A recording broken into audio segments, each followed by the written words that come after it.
Jadi belajar bahasa asing yang cepat itu sebenarnya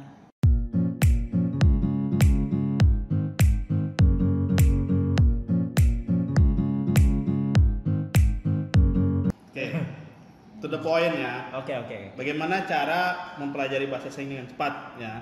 Jawab 5 detik. Aduh, belajar bahasa. 1. Oke, sabar. Ini juga perlu mikir nih. Oh. Oke, jadi belajar bahasa asing yang cepat itu sebenarnya apa ya? Langsung aja itu guys. Jadi kita belajar satu kosakata, langsung kita pakai guys. Jangan sekedar untuk jadi pengetahuan, tapi kita pakai juga dalam dunia nyata. Misalnya kita pakai dalam percakapan kayak gitu. Biar aja dianggap orang sok keren ya, misalnya campur-campur bahasa. Contohnya apa kayak apa? Oke. Contohnya bisa diperlihatkan. Oke, contohnya Ya, kayak gini. Misalnya contohnya bisa diperlihatkan. selama ini kan guys kalian nyapa orang, oke misalnya apa kabar kan kayak gitu. Kalian ganti aja misalnya pakai bahasa ini, kita ambil contoh ya bahasa Inggris misalnya. Ya, bahasa Oke. Inggris, bahasa Misalnya- England. Oh, England.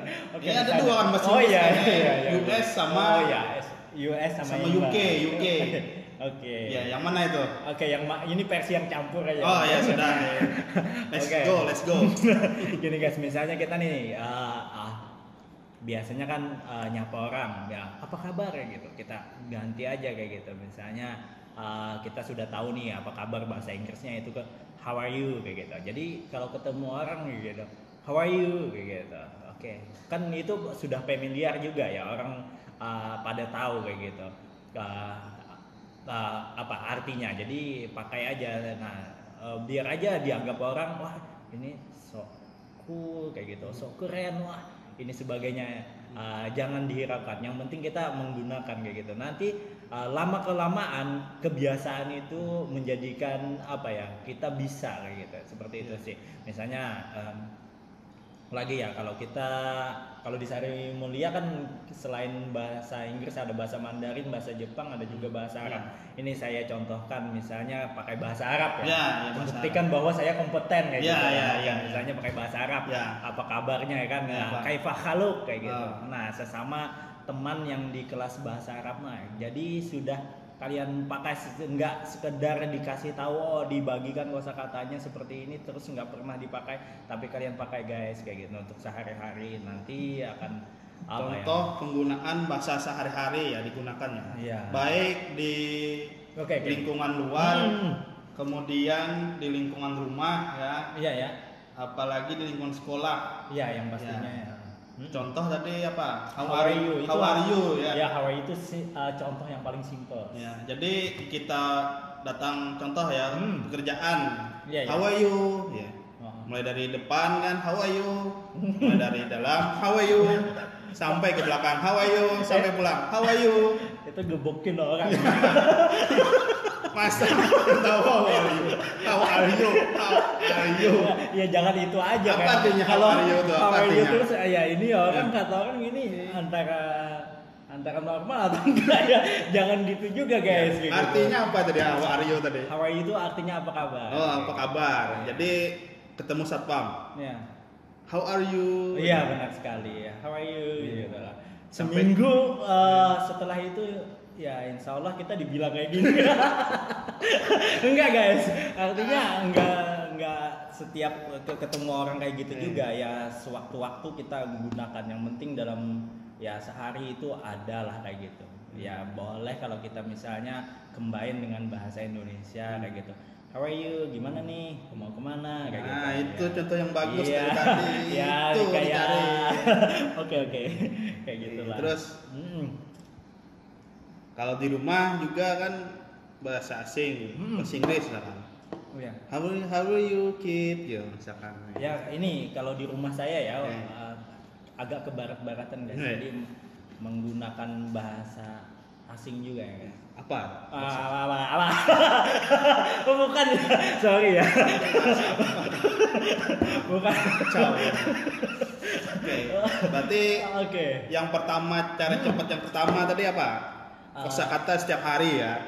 Enggak, maksudnya kosakata Apa? yang dikasihkan itu yang kita tahu itu jangan cuma hanya sekedar jadi pengetahuan guys. Jadi kita pakai untuk kegiatan kita sehari-hari. Oh, diselingi dengan bahasa Iya, Indonesia misalnya ya. kayak karena Harus kita diselingi ya. belum terlalu banyak, jadi kita kasih ya seling-selingan dengan bahasa Indonesia. Ya, asal mendukung aja sih ya lingkungan ya. Iya, lingkungan kayak seperti apa ya? Seperti di kampus Sari Mulia kan sudah bahasa asing itu sudah bahasa Inggris itu menjadi apa ya, kewajiban ya, dan bahasa yang lain juga dipelajari. Jadi kalau di lingkungan kampus Sari Mulia guys, kalian menerapkannya itu menurut saya sudah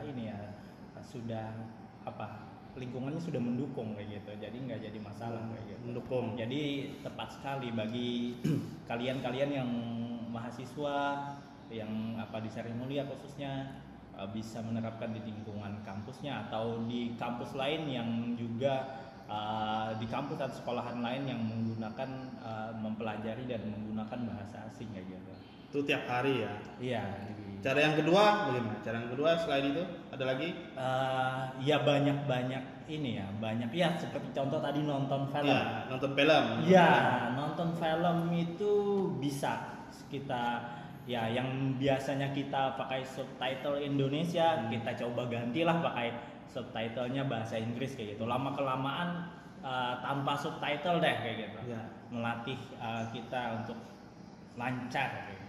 Jadi dari nonton film tanpa subtitle, cuman dicoba dulu ya. Iya, dicoba dulu. Subtitle bahasa Inggris lah misalnya. Ya, subtitle bahasa Inggris dulu kan. Kelama-kelamaan Ganti subtitlenya dihapus, nonton lagi filmnya ya. Diulang lagi tanpa subtitlenya. Kalau membaca buku bagaimana? Baca buku bahasa Inggris? Iya, itu juga menambah pengetahuan. Misalnya novel-novel yang berbahasa Inggris, ya buku-buku majalah banyak yang sekarang kita kan sudah zamannya online ya. Kita bisa mempelajari sudah terbuka kayak gitu, majalah ataupun koran dan sebagainya. Jadi sudah ada di internet, kalian tinggal ini.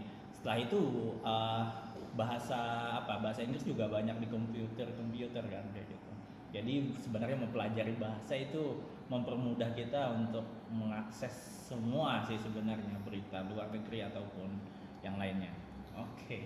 Agak serius ya sekarang ya. Mulai jam serius. Masalahnya ini kan sudah mulai keseriusan. Oh, dikira mulai lapar ini. Soalnya belum makan juga ini guys. Jangan makan.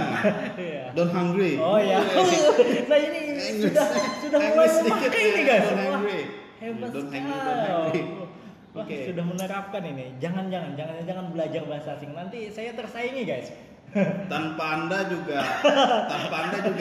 sudah tersaingi sebenarnya ya. Gitu. Masalahnya kan Google sudah punya Google Translate. Oh iya, benar sekali. Aduh, sebetulnya anda tidak berfungsi juga di sini karena ada Google Translate. Oh iya. Ya, bagaimanapun alat adalah sebuah alat kan. Yang paling bagus adalah guru yang mengajari. Benar, kalau alat, sebenarnya dalam belajar bahasa asing juga kita tidak mengecualikan alat bantu yang lain. Saya sendiri juga menggunakan Google Translate tapi sebagai alat bantu kayak gitu. Karena alat itu ya kita yang menggunakannya kayak gitu. Kalau alat kan dia nggak punya soul ya, nggak punya jiwa kayak gitu ya. Nah itu bedanya, kalau kita yang mengajarkan otomatis kita punya jiwa kayak gitu. Dengan punya pendekatan. Kalau alat kan dia enggak. Nah kita yang menggunakan alat untuk mempermudah untuk belajar gitu sebenarnya. Jadi alat itu kembali lagi kepada fungsinya ya, yaitu untuk membantu kita guys. Oke. Ya,